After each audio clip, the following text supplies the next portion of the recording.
This channel does not promote any violent, harmful, or illegal activities. All content provided by this channel is meant for an educational purpose only. ফের CEO দপ্তরের সামনেও অবস্থান বিক্ষোভ SIR আবহে নামখানায় brain স্ট্রোকে আক্রান্ত বিএলওকে অ্যাম্বুলেন্সে করে নিয়ে এসে সিইও দপ্তরের সামনে বিক্ষোভ তৃণমূলপন্থী বিএলওদের।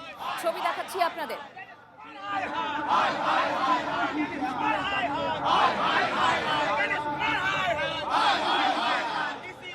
বাবা এসআইআর কাজের আগে ঠিক ছিল, সুস্থ ছিল, কিন্তু ওনার 57 তো এজ, তো 57 এজের জন্য আমরা প্রথম থেকেই মানা করেছিলাম। তো কিন্তু সরকারিভাবে তো আমার বাবার অল্টারনেটিভ কেউ ছিল না আমাদের বুথে, তো এর জন্যই ওনাকে করতে হচ্ছিল।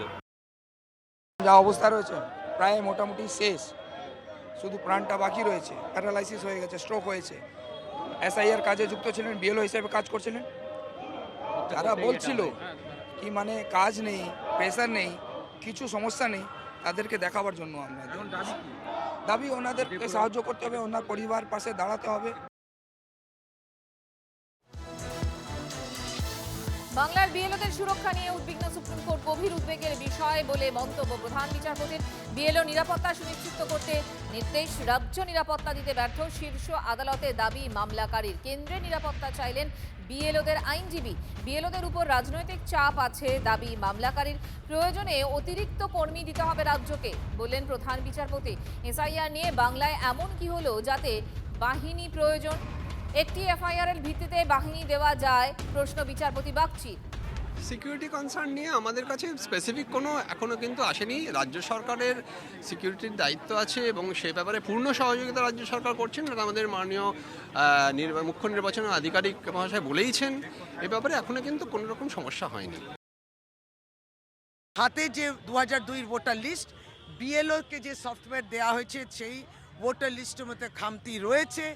যেটা 2002 ফিজিক্যাল লিস্টে রয়েছে, সমস্ত ঠিকানা ওখানে নেই কেন? এইগুলো তো বিএলওর হাতে আপনারা এই অস্ত্র দিয়েছেন, তারা এই অস্ত্র নিয়ে কাজ করছেন। আপনি ভোটারকে রং ম্যাপিং করেছেন, আমরা এত গভীরে কাজ করেছি। রং ম্যাপিং করেছেন, ওটাকে যে আনম্যাপ করতে হয় সেই সফটওয়্যার আপডেশনটাও হয়নি।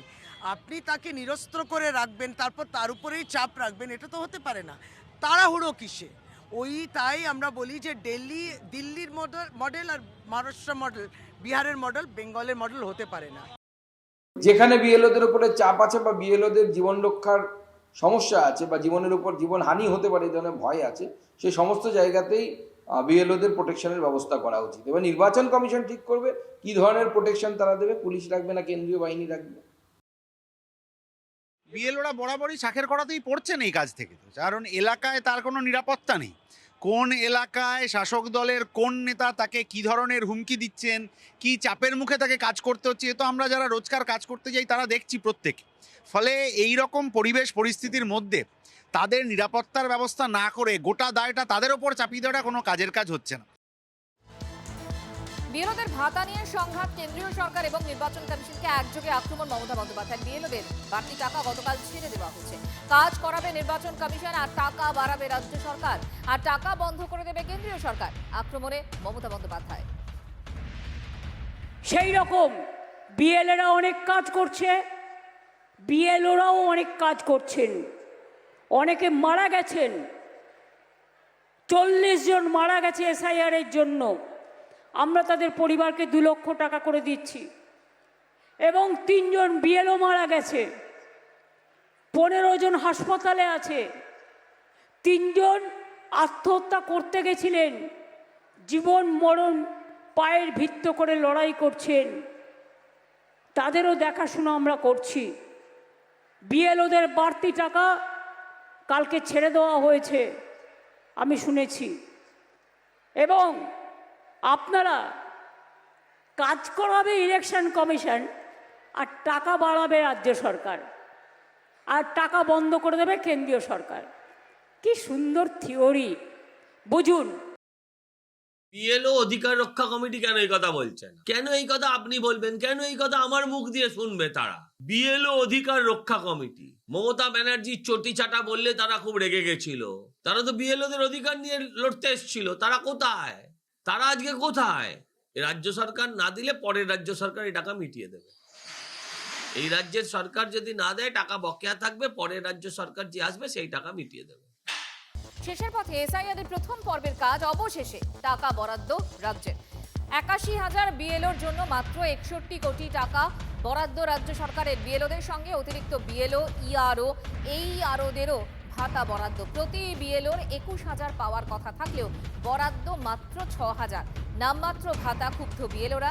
প্রয়োজনের তুলনায় ভাতা অত্যন্ত কম, দাবি বিএলওদের। এই ১৬০ কোটি টাকা যদি ভাগ করা হয় ৮১,০০০ বিএলওর জন্য, তাহলে ৭,৫০০ টাকা করে পড়ে। তাহলে আমরা ২১,০০০-এর 1/3 এটাকে যদি ধরি আর কি, তাহলে আরও কিন্তু 2/3 টাকা বাকি থেকে যাচ্ছে, মানে 3 ভাগের 2 ভাগ টাকা বাকি থেকে যাচ্ছে। এবং এসআইআরের কাজ প্রায় মানে ১১ তারিখে সম্পূর্ণ পথে চলে যাবে। এই পরিস্থিতিতে দাঁড়িয়ে যদি এই সময় টাকাটা তাদেরকে মেটানো না হয়, তাহলে কিন্তু আবার ভবিষ্যতে দেখা যাবে এই টাকা পাওয়া নিয়ে কিন্তু অনেক গড়িমসি করবে, অনেক টালবাহানা করবে। আপনি আজকের ৬,০০০ টাকায় আমাদের একটা ডিভাইস, যে ডিভাইসটা টোটালি আমাদের নিজস্ব, মানে সব কিছু, মানে নিজস্ব ডিভাইসে, নিজস্ব নেটওয়ার্কে, নিজস্ব রিচার্জে, সব কিছু নিজেদের। আর সবচেয়ে বড় কথা, আমরা যারা প্রত্যন্ত গ্রামে বা যারা থাকে, নেটওয়ার্কের তো বিরাট সমস্যা। ভালো যদি মোবাইল না হয়, তাহলে অপারেটিং করাটা খুবই ডেটা এন্ট্রির মতো একটা টিপিক্যাল কাজ, যেটা আমরা আনস্কিল অনেকটাই। তো সেই জায়গায় এটা অনেক মানে ইনসাফিসিয়েন্ট, অনেকটাই কম। যেটা দেওয়ার সেটাও তো আমরা এখনও পাইনি। আমরা তো মনে করেছিলাম যে আমাদের টাকাটা পুজোর সময় আমরা ছুটির আগে পাবো, পুজোর ছুটিতে টাকাটা আমরা হাতে পাবো, আমাদের অ্যাকাউন্টে প্রত্যেকের হবে। কিন্তু সেটা হবে করে আজকে পর্যন্ত, এখনও পর্যন্ত আমাদের অ্যাকাউন্ট জিরো।